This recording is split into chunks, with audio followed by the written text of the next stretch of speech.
When it comes to the key challenges the world is facing, we require the imagination, ideas and innovation that emerge when you bring together diverse perspectives. And without the equal representation of women in the development and implementation of solutions, we're restricting the scope of our ideas from the outset. So this year's International Women's Day theme, Count Her In, Invest in Women, Accelerate Progress, is a global call to find and accelerate solutions to improve gender equity through economic participation. And this theme is particularly relevant to our organisation because it speaks to how the economic empowerment of women contributes to building a resilient society and a dynamic economy. In other words, like our purpose statement, how the economic empowerment of women can help build a better future for everyone. It also intersects with the Macquarie Group Foundation's equitable grant-making focus in terms of work being done across the world to advance women's economic inclusion, especially breaking down barriers to employment and to education. So I'm joined by the head of the Macquarie Group Foundation today, Lisa George, to tell us more.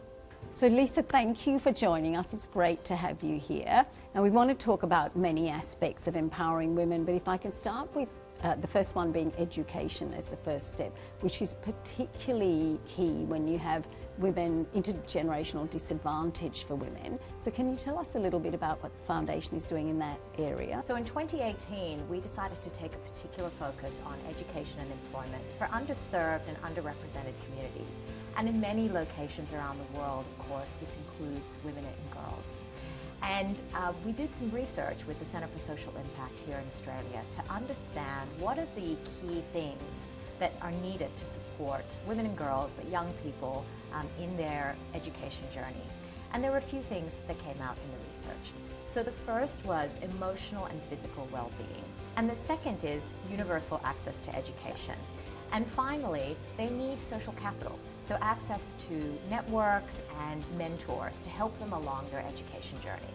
Now in the Foundation, we have a number of grant partners that we're supporting financially and with staff engagement in the education sector.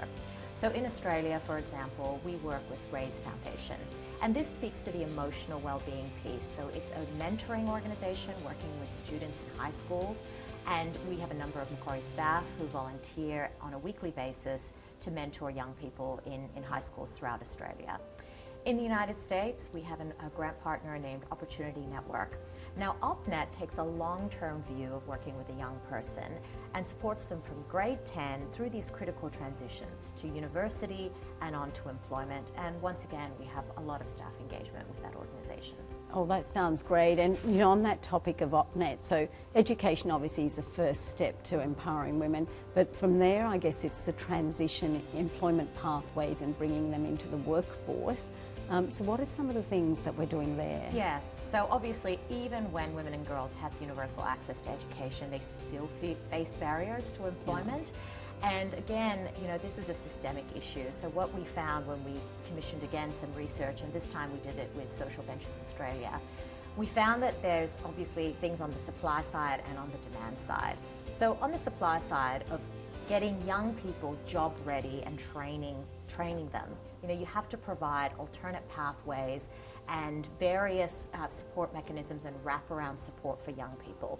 And then on the demand side, you also have to work with employers and provide them with alternate ways of working with young people, particularly from underserved communities. In the Foundation, we have a number of grant partners who are focused on employment and breaking down barriers to employment for young people, and again, particularly for women and girls.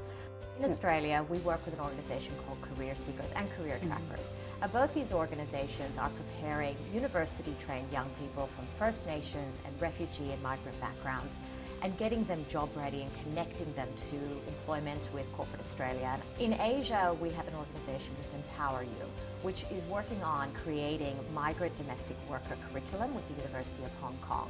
So again, providing that education and pathway to employment for migrant domestic workers. Again, the majority of which happen to be women and girls. And then in the UK, we work with a fantastic organisation called LTSB. which provides, again, training and internship opportunities for young people into major firms in the city. And our grant funding is going to allow 120 young people aged 16 to 24 with the goal of getting 75 of them into employment.